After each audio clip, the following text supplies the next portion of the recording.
Greetings from Tokyo, my dear friends. This is Daisuke, and I very much hope that this video finds you well and in very good spirits wherever you are in the world. And today, if you don't mind, I would very much like to continue on with our journey, our discussions, our discoveries, and our explorations with respect to the recent releases made by the Criterion Collection during this year of 2022. That brings us to that release, which has been designated by Criterion at spy number 1137. This is the film from the year 2007. The name of the filmmaker is Ronald Bronstein, and the name of the work is FROWNLAND.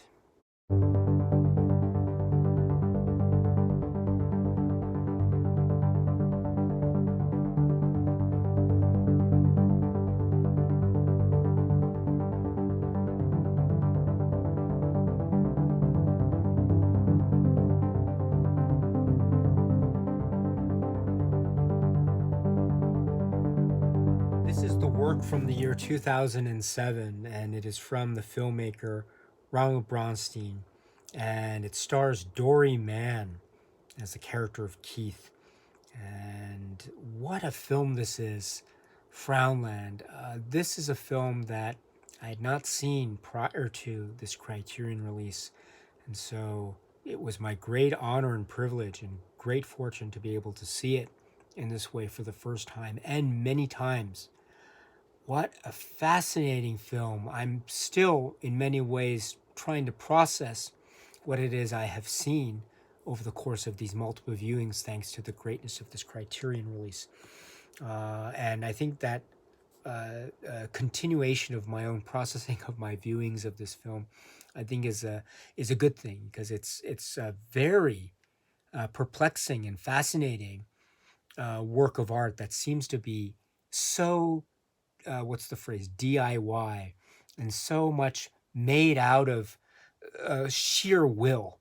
And it's almost like it is defying all the rules of cinematic physics, in a manner of speaking, in a way that is defiant and confident, and also very much individual and unique in terms of its perspective on characters and presentation of characters and the like. What an experience I had with this. Wow, fascinating work, Frownland.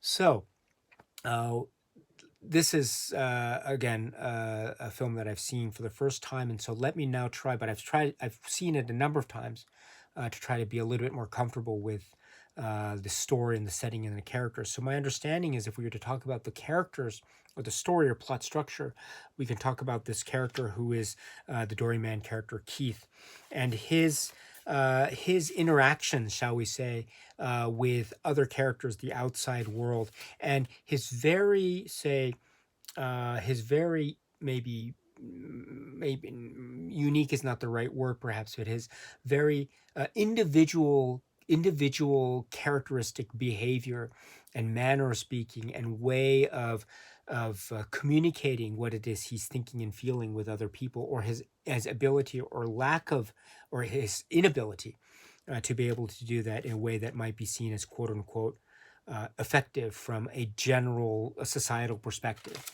And he's talking too about his connections with, say, multiple sclerosis association, and also the salesman aspect of this, and also his interactions with other sort of salespeople, and also the way in which he's trying to essentially make a living, but also get by. And part of that getting by is interacting with other people that he knows and meets, and that we in turn get to know and meet through these various relationships. And this type of presentation of this character is very fascinating in a number of ways from my subjective viewpoint. From the outset, I had a general sense that perhaps this film might turn, in terms of its plot, into some kind of, say, sinister dealings, some kind of maybe outwardly disturbed character, that type of plot turn. But I was totally taken aback with how this character was presented. It wasn't presented in that way which I was maybe conditioned to expect in terms of, say, quote unquote, genre filmmaking. On the contrary, my dear friends, on the contrary, I was confronted by and indeed presented with a film and a story about individuals and about characters such as Keith and others like him, or others that we meet as part of this landscape of Frownland, that are presented in a way that is neither sympathetic nor unsympathetic. It's neither positive nor negative. It is what it is. It is something of the raw and, again, unfiltered and very direct nature in how to capture essentially the essence of a human being. Faults and all, or weaknesses and all, or maybe faults and weaknesses, those words are too strong. Maybe I should withdraw those and say instead, those points of what one might call idiosyncratic behavior, if one were looking outside looking in, if one were looking purely from an external vantage point. But one of the powers of cinema, and indeed one of the powers of a work like Frownland, is that it is able to show us the inside of this character, and without, in a sense, casting any type of moral or disparaging eye, without necessarily giving us any type of judgment value that is preset and pre-configured for us to then digest and adopt as being our own when we view a character like Keith. It doesn't do that at all, I would suggest. On the contrary, it is what it is. And what that is this raw and direct presentation of this person who happens to have these various traits. Now, some of those traits might be said to be somewhat, say, antisocial. Some of those traits might be said to be somewhat, say, perplexing from, as I say, the external or objective perspective. But from the way in which cinema can be both subjective and objective, that line between the two modes of viewing allows us, I think, that magical special space to absorb who this character, indeed these characters are, and accept them for who they are, and without judgment, without a sense of moral eye casting, but rather looking at them, feeling their experiences, living their experiences, getting to know them for who they are, who Keith is and who these other characters are. And I think that is a very upfront, personal, in your face, and indeed very raw and direct, and really quite refreshing way in which we are being presented with, I would say, this very intriguingly told, fascinating story of something that might otherwise be the ordinary or mundane of human behavior existence that could otherwise be said in any other viewpoint or perspective to be antisocial or alienating. But it's in that process of the cinematic examination of characters like Keith and Frownland and others, this landscape, where we not only begin to get into the same zone of thinking, but we also begin to get an appreciation for these people. And there comes a point where that appreciation turns into this epiphany of connection, and this epiphany of realization that, yes, indeed, we are able to feel a sense of connection and sympathy in a way that is very powerful indeed. And that type of epiphany and the reaching of that point of epiphany is, I think, one of the great strengths of Frownland. It's one of the great surprises of Frownland for me as I was watching it. Again, with these maybe, I admit, perhaps unfair expectations that I might have had deep down in my mind, but then suddenly being corrected in a very, very thorough and yet very enjoyable way. Because that was the experience I had in watching Frownland time and time again. This is a film where, again, I wouldn't say that I can understand everything that is going on in the world of Keith and others here.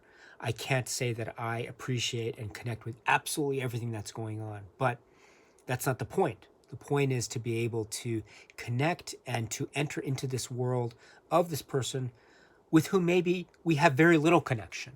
And so I think that is one of the great powers of cinema, indeed, a great power of work like Frownland, where we're able to, or I'm able to, as a viewer, fall into this world and access this world, even though I might understand and feel and think that I have very little in common with the main character. But the more I get to know him, the more I realize that maybe there are some points of commonality or maybe some points of connectivity that I think I can achieve or I can feel as a viewer, thus leading to those feelings of, as I say, epiphany. Frownland is a film, I would say, that is a film that is an epiphany.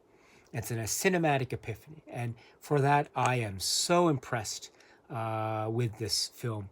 It might seem somewhat mundane. It might seem somewhat ordinary, quote unquote, mundane. But that is part of the aesthetic. That is part of the magic, I would suggest. That's part of the appeal. And indeed, we have these moments, these episodes that are also very quirky, very odd, very funny, very humorous, also very perplexing, very confusing, very much what the heck is going on, WTF moments as well. But that's part of the fun. That's part of the appeal. That's part of the draw into the world.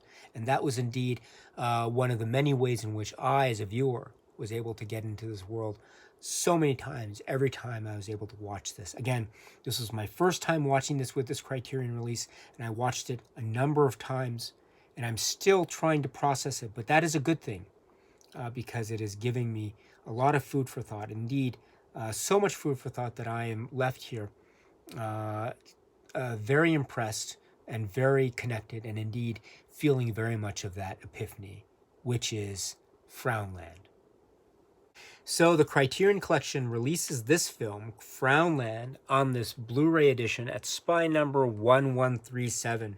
And according to the booklet, because it's a staple booklet, and congrats to the Criterion, or thank you to the Criterion Collection for being able to do this for this work, Frownland. I love this. I love this. I love this. I love this. And the contents are great, and the look and aesthetic is great. I'll get to that in a moment. But speaking of the transfer, it says in the latter half of this, or one of the final pages of the booklet, Frownland is presented in its original aspect ratio of 1.66 to 1. To preserve the color timing of the film's theatrical release, this new digital transfer was created in 2K resolution on a laser graphics director film scanner at Metropolis Post in New York from a 35mm print borrowed from the Harvard Film Archive. The original monaural soundtrack was remastered from the 60mm magnetic track. Transfer supervisor Ronald Bronstein. So again, I'm watching this film for the first time. So unfortunately, my experience with this film is so limited that I don't have a previous frame of reference.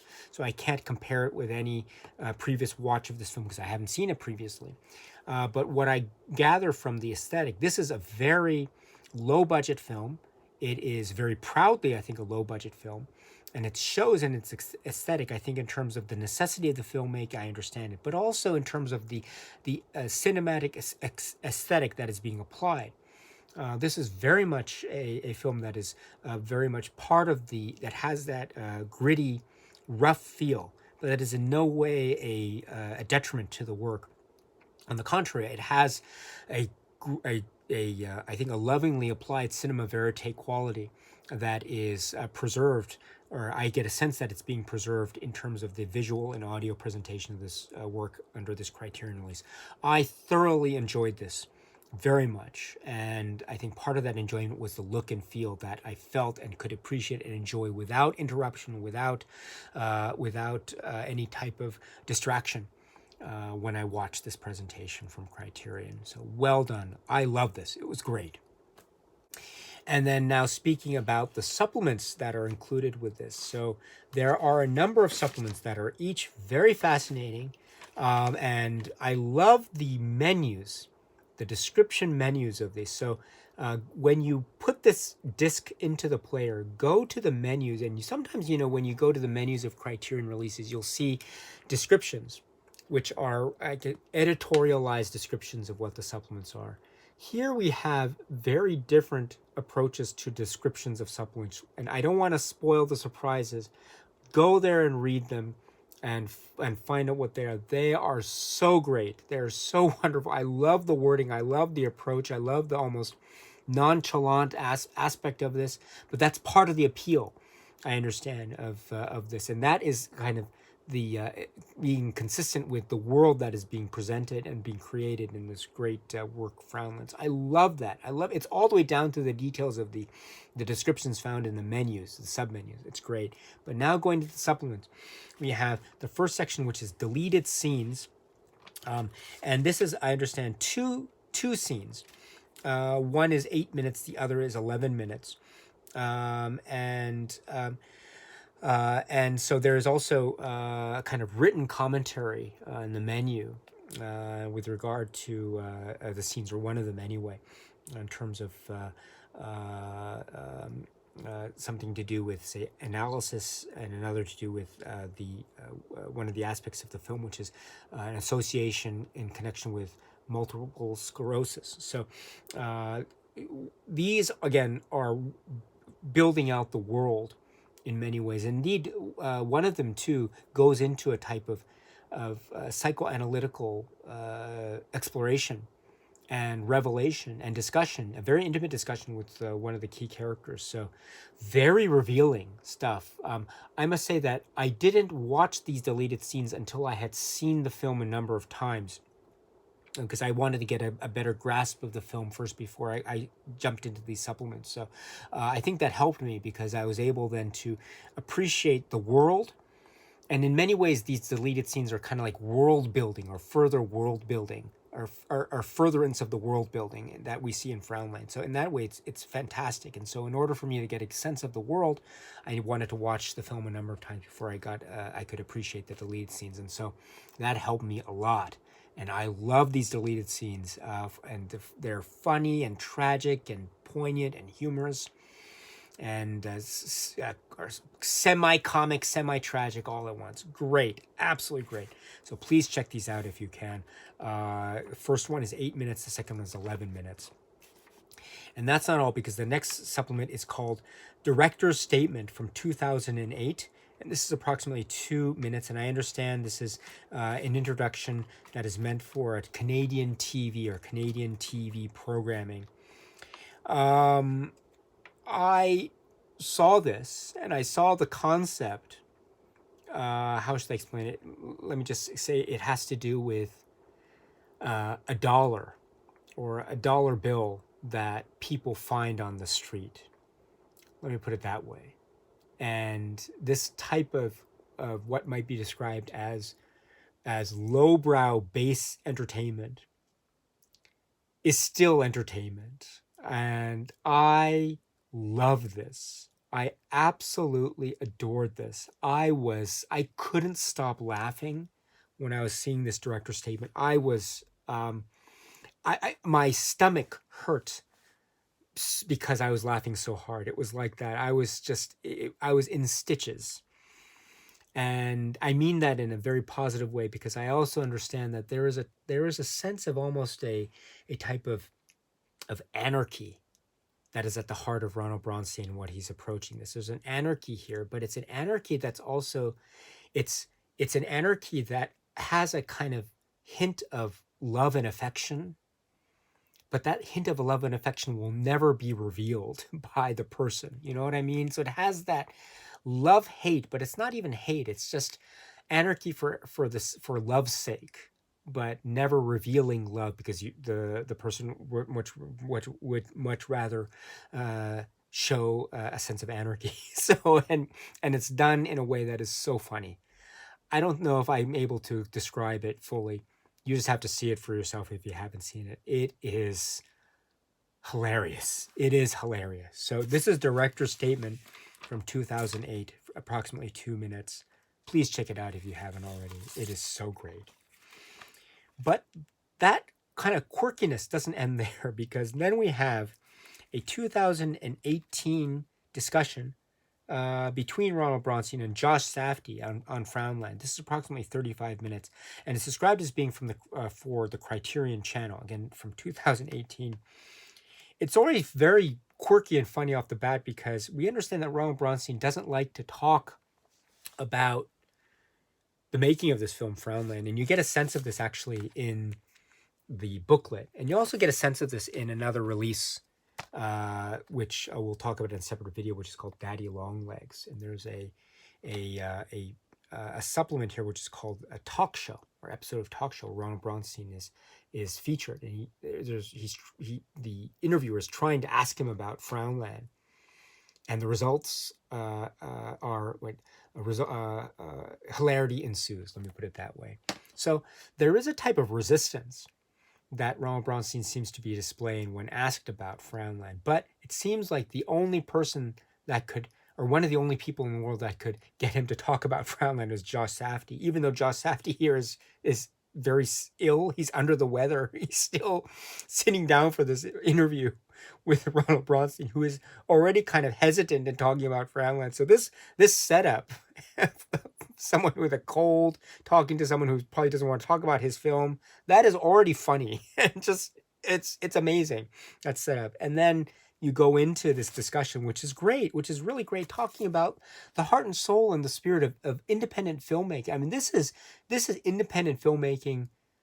This is the essence of independent filmmaking, right? This is independent filmmaking, and it's great. And there's a beauty and the type of a do-it-yourself spirit of adventure, in a manner of speaking, that you can really sense from Ronald Bronstein.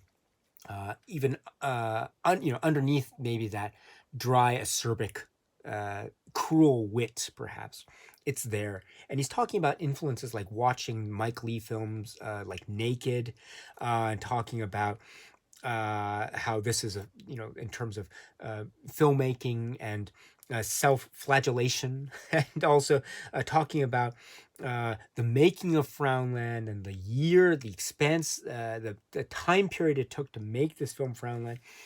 The idea going into the film of what a budget was for independent filmmaking from Robert Rodriguez, but actually discovering maybe that the situation for making FROWNLAND was probably a little bit different from what was oftentimes being discussed in this period. Again, this is a period of the marketing of films as independent films, that itself being a marketing tool. So in many ways, this film, Ronald Bronstein is talking about what he learned and also what he was disappointed by, in a manner of speaking, in terms of the way in which the marketing of independent films was versus how he himself actually experienced the act of making an independent film through his way, and also talking about working with actors like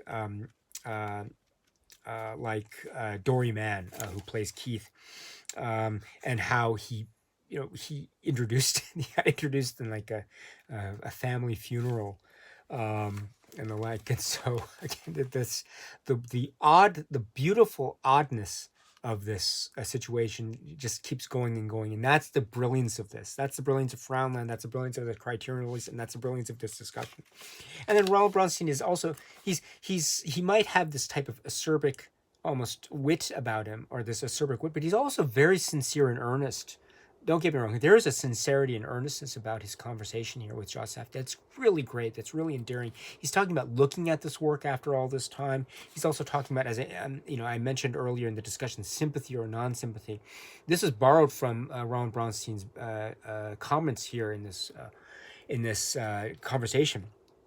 Trying to have a viewpoint that is not condescending, that is not hostile, and also talking in very frank terms about his actual current relationship or non-relationship, as the case may be, with Dory Mann itself, and also like how real life is just his sensibilities seeped into this film in a very natural, organic way, and he's sharing anecdotes to share that or to exemplify that or show that.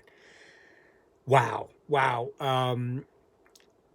This release and the supplements like this discussion, it feels to me very much like it's the living, breathing embodiment of Ronald Bronstein himself. It's almost like if Ronald Bronstein, and I don't know who I've never met Ronald Bronstein, and I'm in many ways very much a novice and new to the world of Ronald Bronstein and his cinematic aesthetic. But after experiencing this and just getting to know who he is through the supplements, it feels like this release is in many ways a kind of a physical media embodiment of the character and the sensibilities of Ronald Bronstein. And for that, I love it. I think it's great. It is so great. It is so funny. It's so witty. It's so clever. And it is so earnest and honest. And it's wonderful for it. And that includes this discussion with Josh Safdie. So well done for being able to include this, again, from 2018, originally for the Criterion channel. So please check this out if you can. It's really great. And now let's look at this, which is the packaging or the presentation and the booklet with this wonderful yellow covering. And it's a booklet. It's a staple booklet, which is brilliant. And it's, gosh, how many pages is it? 43, 44, 45 pages, right? Not counting the front cover and the back cover. Wow. Wow. Well done, Criterion, for doing this. For FROWNLAND, brilliant, brilliant. Just a note here about the artistic presentation here, the cover art designs and the production credits here. So let's see here. Art director Sarah Habibi, Eric Skillman. Cover design Josh Safdie. Packaging design Eric Skillman. Very cool. Very cool indeed. It has, again, that do-it-yourself, homemade quality. And it's just, it's so unique, so individual. I love it. I love it. And that type of homemade quality is carried over into the back cover as well. That's great. And let's see, we have this kind of weird, odd choice for the look. It looks almost like a horror film if you look at this, what's shown on the disc. And then you have this shot here that's part of the inside flap, the inside plastic casing. Great, really great. So I love it. And then now we have the booklet, which is this, again, stapled affair. It's just great yellow or kind of grungy yellow cover. I love this. This is great. And it also has this homemade quality feel with the drawings and then going into some of the pictures and also the drawing. Oh, it's great. Here we go. Look at that look and feel and aesthetic. And the writings, too. So we have the essay, which is Down the Drain by Richard Brody, which starts on page 4. This is, again, a great essay. Watch the film first and then read the essay. So I made sure that I watched the film a number of times before I read the Brody essay. But it was, I learned, again, so much from this Down the Drain. And there is such an intimate quality about this, and again, the independent spirit quality of the making of this film, and also the end result and what it shows, and the characters, etc., etc. Great stuff here. But there's another writing here, which is called O Hazard Frankenstein, An Oral History of FROWNLAND by Michael Chaikin, starting on page 12. I love this. I love this. So it starts here. Let me just, for illustrative purposes, read what's written here, if you don't mind. This is found, again, on page 12 of the booklet. And I quote, "Try talking to Ronald Bronstein about his film FROWNLAND, and he instantly resembles a waiter with a full tray of soup who just stepped on a roller skate. His face contorts into a grimace, an admixture of pride and dejection, as he furiously chews over the same fruitless question, 'What happened?' I suggested trying to find out, but all Bronstein could muster was a hacked-out 'good luck.' What follows is a documentation of my efforts, the story of the making of FROWNLAND told in pungent detail by the people who made it." So this is an oral history or written history set forth in these interview excerpts from various participants, actors and the like, and crew members and the like, of the making of this film, and sort of the historical context and what Ronald Bronstein might have been thinking when he was making some choices, some build up or lead up to the film, Dory Mann is mentioned here. Or he's not mentioned, not just mentioned here. He's actually a participant in this oral history. He talks about how meeting Ron in Long Beach and just talking about, let's see, Sean Price Williams as well, some of the other actors, Paul Grant, David Sandholm, and also Ronald Bronstein himself. So it's great. They have the little details about what they used to make the film and prep the film, rehearsals and sort of acting techniques, and what was being discussed or not discussed, et cetera, et cetera. And there is, so many great things. Again, the quirkiness of this is the beauty. This is what makes this stand out for me. I love the super, super personalized nature of this. I love the type of, as I say, the mixture of pride and dejection. I think that's a great way of saying it.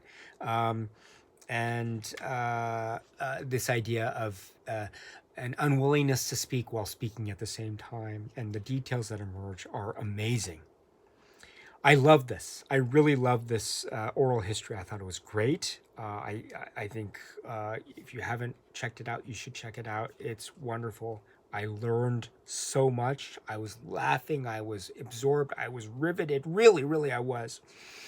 It's great. This is great. So please check this out if you can in this wonderful booklet. It's thick. It's robust. It's filled with a lot of jewels and great gold nuggets of information, as well as one heck of a good time. Again, as part of the embodiment, if you will, of the actual, say, spirit and energy and character of Ronald Bronstein, who is the maker of this film, this very unique and thoroughly enjoyable experience for me. That is FROWNLAND. Okay, my dear friends, so that's it for now. And so until we meet again, please be happy and healthy and well. And please keep on watching a lot of great, great movies. Thank you so much, as always, for your time. I very, very much appreciate it. Stay strong, stay safe, and cheers.